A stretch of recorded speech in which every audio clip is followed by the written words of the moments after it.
Hey, Kendra the Radiant Sun out by the fire tonight. So, just me and my thoughts. And the thought of the day was to use kind words. Not just to others, but to ourselves as well. And catch ourselves if we start kind of falling back into that same habit. Like, for example, I went outside today, and after a very, very busy morning and even early afternoon, I didn't get to really start the chores around the house until about 2:30. And at that point, it's the hottest part of the day. And I am outside picking up dog poop, and I, out of habit of, because I feel like thinking this way is more normalized, and it really shouldn't be. But the instinctive thought was, well, this was an idiotic idea, picking up dog poop at the hottest part of the day. Like, any dog owner knows not to do that. But I caught myself, and I like overrode that thought in my head. I like knew that word was coming, and I like stopped my own thought, mid-sentence, if you will. And I was like, no, it's not. Like, at least I'm doing it. Like, I want to have a fire with, then I was thinking, well, I want to have a fire with the kids, so I should make sure that the yard is good. But so often people will say things like that, and not because they believe that they're an idiot or anything like that. It's just what we have normalized in today's society to talk like that, and where we know, like, as we say it, that we don't mean it, but our brains don't know the difference. So when you say, oh, that was idiotic, even though you know you're not an idiot, your brain doesn't, and you will still experience the emotions that you would as if you were being called an idiot. And it really makes for a lot of low points in our days, especially if like we don't even notice that we're doing it.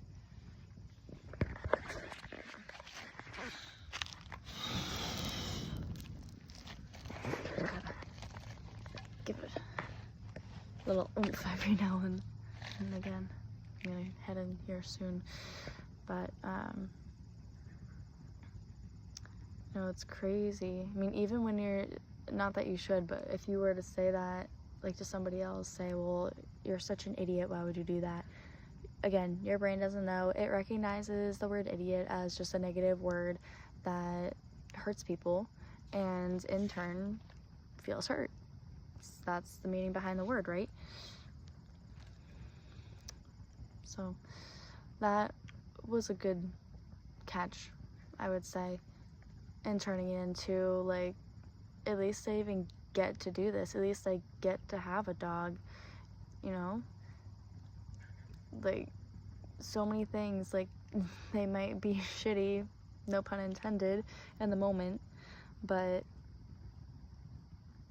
even going through our struggles is a blessing, because A, we're in a position that good enough to experience the struggle, and also because that struggle is a learning opportunity and we get to grow from it, and that's beautiful. And you know, kind of a lot went through my mind today, actually.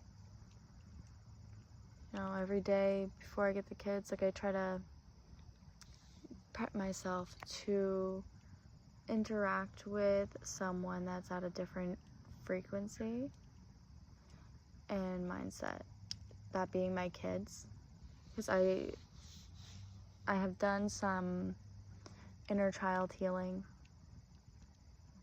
and in doing that, I was able to make the younger me happy in one of the worst times of my life. I was able to let myself know that I wasn't alone and that it was okay. And after going through that process, I healed that part of me, and I was able to connect with it. And it really gave me a whole new insight on how the brain of a child operates. So not only are our brains wildly fascinating as an adult,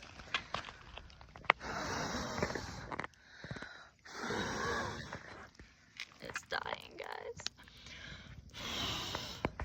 I'm no pyro.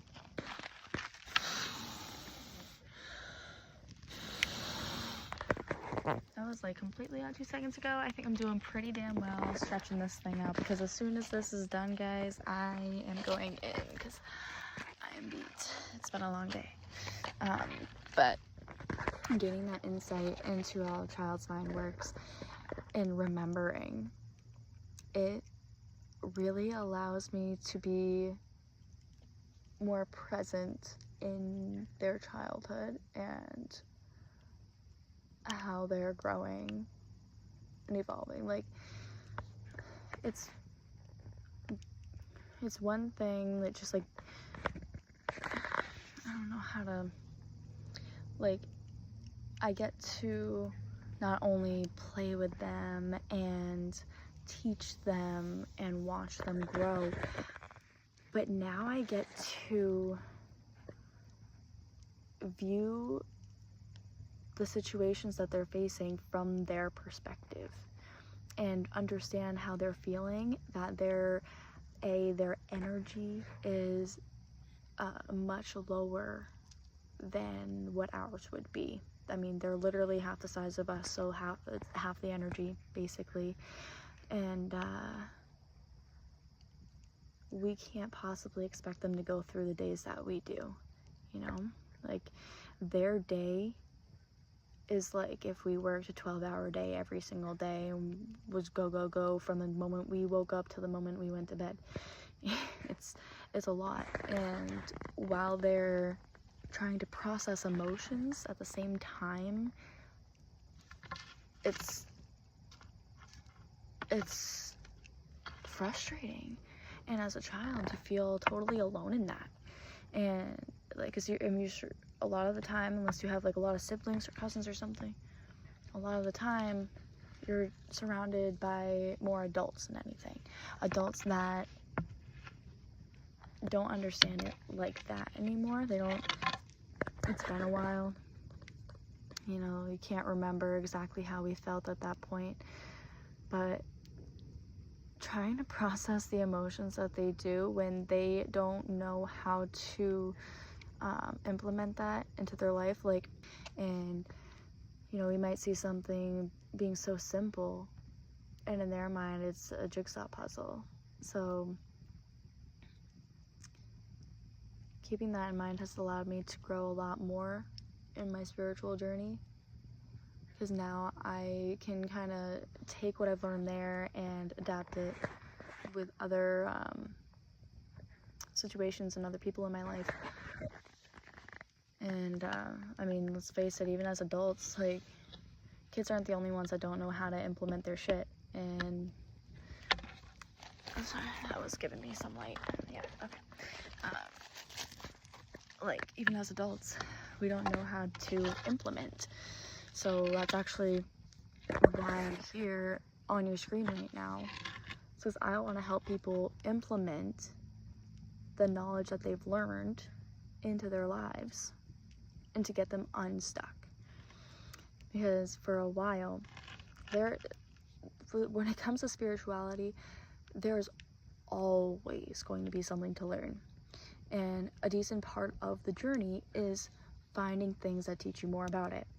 And if that's what you're focusing on all the time, it's not ever gonna end, and you're gonna get to a point where you're gonna feel like, well, is there something more I should be doing? Like, I'm waiting for a sign, I'm watching the right videos, I'm getting the right knowledge, like, I'm ready, just give me something.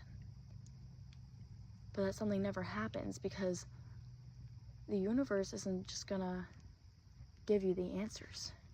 You know, you gotta take that knowledge and you need to apply massive action to it on your own and start implementing. And that can be a really difficult change for people, especially when your current situation is comfortable, because all our ego wants is to keep us in a comfortable state and to keep us safe. So when we do something different, it makes us feel uncomfortable, and we tend to shy away from it. We tend to say no. And by saying no to something potentially amazing, we're saying yes to everything that's limiting us. And I can't see myself living life that way, so I started pushing myself to make difficult choices that I knew were going to better me in the end. First choice being leaving my 9-to-5 job without a plan. That was one of the biggest leaps of faith I have ever taken. And ever since I left, I've been questioning it. Questioning if that was the right move for me. Questioning if I'm gonna be okay. And I got a part-time job. Being a single mom, I had to work out, because really in that 9-to-5 job, I wasn't aligned with it. I was going to leave anyways. And then came a daycare situation, and I didn't have any daycare. So because I ignored the signs to leave for so long, the universe gave me a big kick in the ass. They're like, all right, you're not gonna do this on your own, we're just gonna yank your daycare, figure that one out. So I left that job. I got a part-time job working until midnight, and I would leave as soon as my mom would come home from work. She'd get them to bed. I'd get home, she's clocking out at midnight, getting home, getting every lunchbox unpacked, change, shower if I need to. There was a lot I still had to do to get ready. So I would be getting probably on average 5 hours of sleep a night, and I just rolled with it. I knew that it wasn't something that could last very long. I didn't have that in me mentally, emotionally, physically. I couldn't keep that up for long. So I pushed through until I had a plan. And I was kind of desperate. I was putting in applications everywhere and trying so desperately to find a new daycare, because it was really just for my son. My daughter was old enough to go into one place, and then my son didn't meet that age criteria, which thankfully he does now. But eventually one of the many places that I applied to got back to me, and I put in my 2 weeks. I got my starting date, this new place, and I was so excited. It wasn't ideal by no means, but it was paying more. It was more flexible hours that I could do. And it was a little too good to be true. And because I wasn't aligned with it, the universe, it felt like it was saying, I gave you that big kick in the ass with your 9 to 5 because you can't be doing this. Like, you need to be doing something more with your life, and this isn't it. So I tried to make this work. I tried to force it into my life, and you know what happened? I left that part-time job, and then this new job totally fell through. I didn't have anything. And there was a few days of panic, just watching my bank account get lower and lower, negative, relying on credit cards. You know, that's not a place that anybody wants to be. And then I took another leap of faith. And that was, you know what? Everything is going to be okay. Everything is going to be okay. I had full faith in the process, and I stopped looking for work. I took a whole month off, and I just focused on schoolwork, and I just kept educating myself and preparing myself because I knew what I wanted to do. I had known for a while, life coaching. It just lights a certain flame, if you will, in me. And I don't think I've taken a day off since, honestly, because it's not like it's work, you know. I thoroughly enjoy this. My passion, my purpose is to help others, because I know what it's like to be at a point where you're getting all these signs and then you get stuck and you have no idea what to do, and then come to find out the next decision to make is a leap of faith, or just trusting the process. And that's a big step in your spiritual journey. It's one that I was not prepared for. And so I stuck to my schoolwork, and there was this like extra course, and it was more money than I had, a lot more money. The payment plan was also decently high, and again, just like seeing my bank account like teetering, positive, negative, like there's no way. And something told me, you know, you have never asked for help ever with anything financially, ever. Ask one friend if they could help you out. And I did, and it felt so bad, so bad. So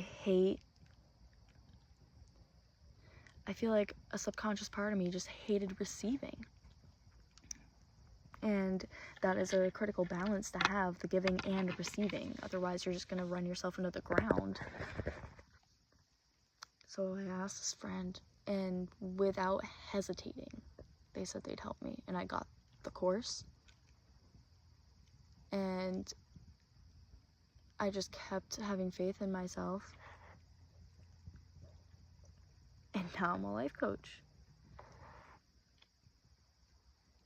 You know, if I would have given up the moment I realized how challenging it was going to be, I wouldn't be on your screen right now. I wouldn't be able to be here to help you. And another leap of faith that I did,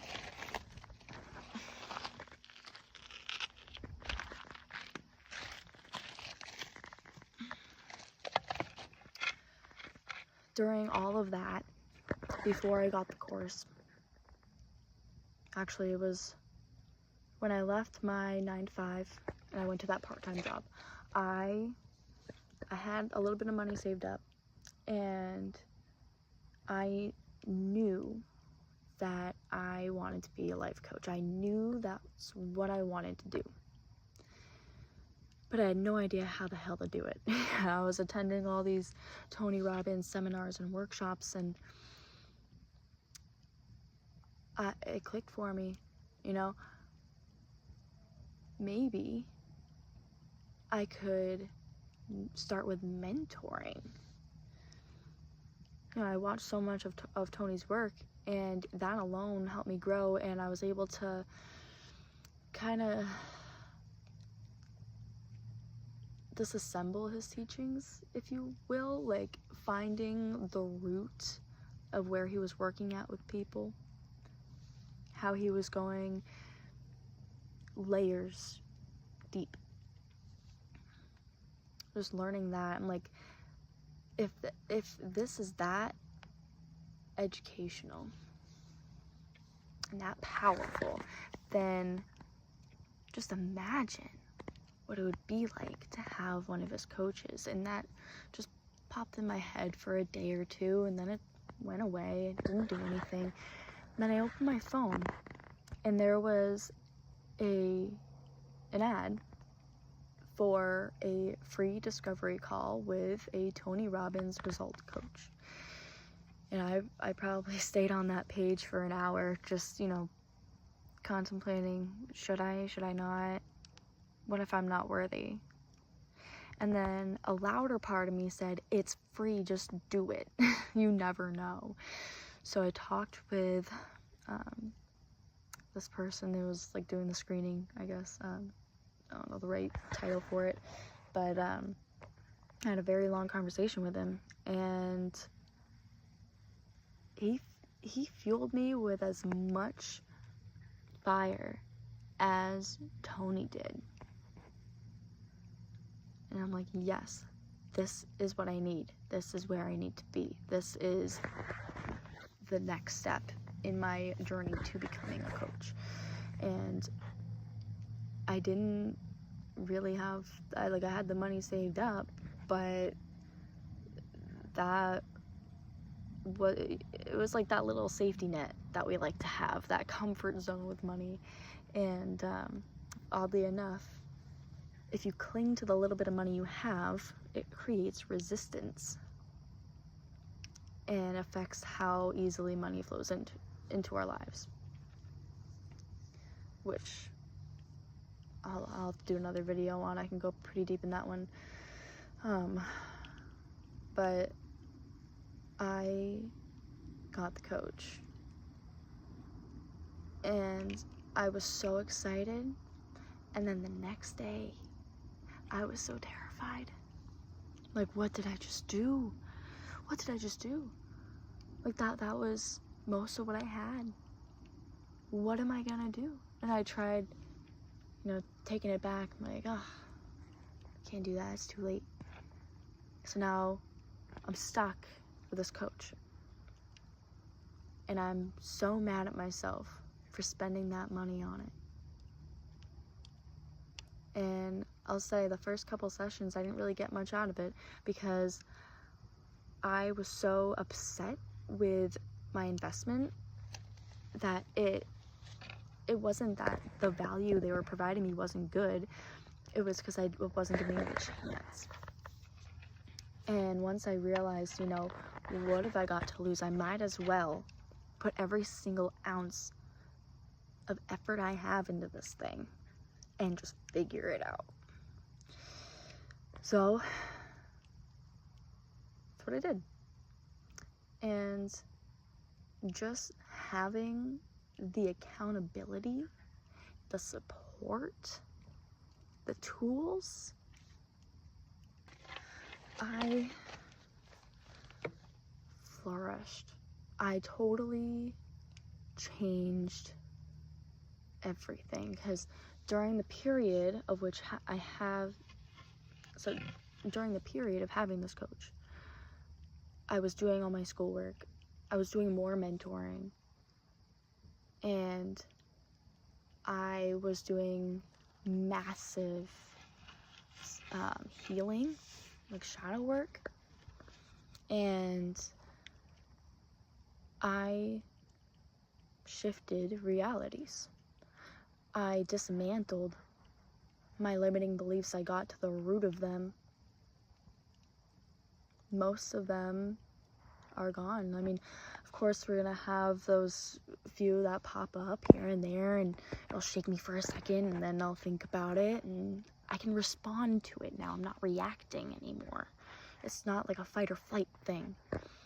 It's not just acting on impulse.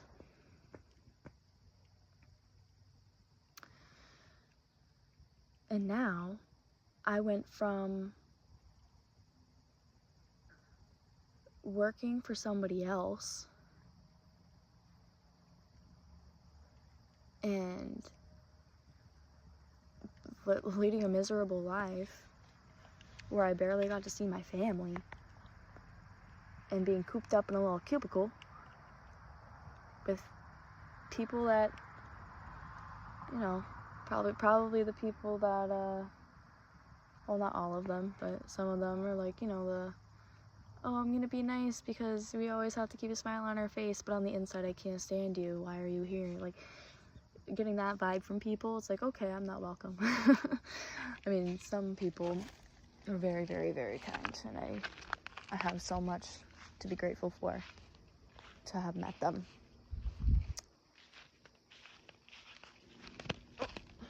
Don't trip, don't trip and fall, there are rocks there. And because of all of these insane decisions, people definitely called me crazy. I even thought so for a minute there. I kept taking the leaps of faith. Like, you know what? It's been this amount of time and nothing bad has happened, so I'm gonna try this again with this thing.